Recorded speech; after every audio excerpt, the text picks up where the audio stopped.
Assalamualaikum warahmatullahi wabarakatuh.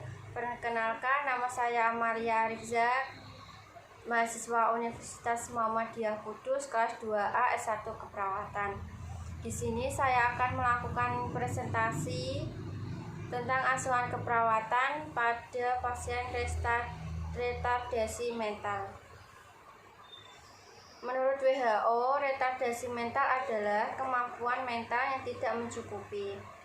Sedangkan menurut Carl Seher, dikutip dari Tobek, mengatakan retardasi mental adalah suatu kondisi yang ditandai oleh inteligensi yang rendah yang menyebabkan ketidakmampuan individu untuk belajar dan beradaptasi terhadap tuntunan masyarakat atas kemampuan yang dianggap normal. Untuk klasifikasi retardasi mental yaitu dibagi menjadi 4. 1. Retardasi mental ringan, yaitu IQ 50-70%, sekitar 85 dari orang yang terkena retardasi mental. Yang kedua, retardasi mental sedang, yaitu IQ 35-55, sekitar 10% orang yang terkena retardasi mental. Ketiga, retardasi mental berat IQ 20-40, sebanyak 4% dari orang yang terkena retardasi mental. Yang keempat, retardasi mental berat sekali IQ 20-25, sekitar 1-2% dari orang yang terkena retardasi mental. Untuk etiologi retardasi mental disebabkan oleh gangguan perkembangan otak. Berikut ini penyebab paling sering dari retardasi mental, yaitu kelainan genetik, masalah selama kehamilan, masalah selama bayi, cedera atau penyakit yang lainnya. Untuk gejala klinis retardasi mental pada pasien dapat berbeda-beda, tergantung tingkat keparahan kondisi yang dialami. Gejala yang dapat timbul pada penderita retardasi mental berupa 1. Kesulitan berbicara, 2. Lambat dalam mempelajari hal-hal yang penting seperti berpakaian dan makan, 3.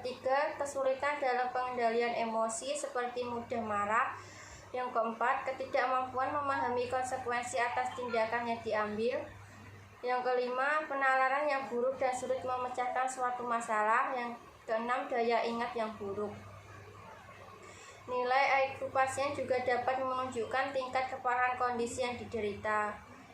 Berikut tingkat keparahan kondisi berdasarkan nilai IQ, yaitu ringan, nilai IQ sekitar 50-69, sedang nilai IQ sekitar 35-49, berat nilai IQ sekitar 20-34, sangat berat nilai IQ di bawah 20%.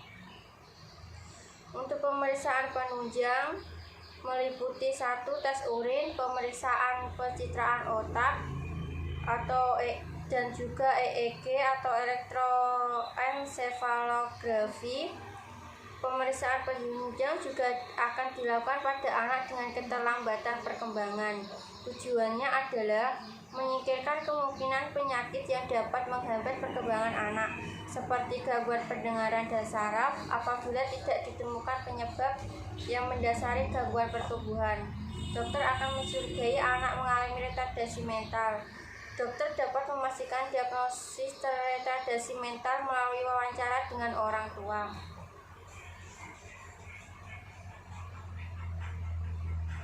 Untuk penata laksanaan retardasi mental adalah multidimensi dan sangat individual. Oleh sebab itu sebaiknya dibuat rancangan suatu strategi pendekatan bagi setiap anak secara individual untuk mengembangkan potensi anak tersebut seoptimal mungkin. Yang kedua, melibatkan ahli saraf bila anak juga menderita epilepsi atau cerebral palsy. Yang ketiga, melibatkan ahli rehabilitasi medis bila diperlukan untuk merangsang perkembangan motorik dan sensoriknya. Pencegahan retardasi mental, yaitu ada beberapa upaya yang dilakukan, meliputi 1. Jalani konseling genetik dan screening kehamilan, 2. Berikan asupan nutrisi yang baik, 3. Hindari bahan-bahan berbahaya selama kehamilan, 4. Cegah infeksi selama kehamilan. Sekian dari saya, bila ada salah mohon maaf. Wassalamualaikum warahmatullahi wabarakatuh.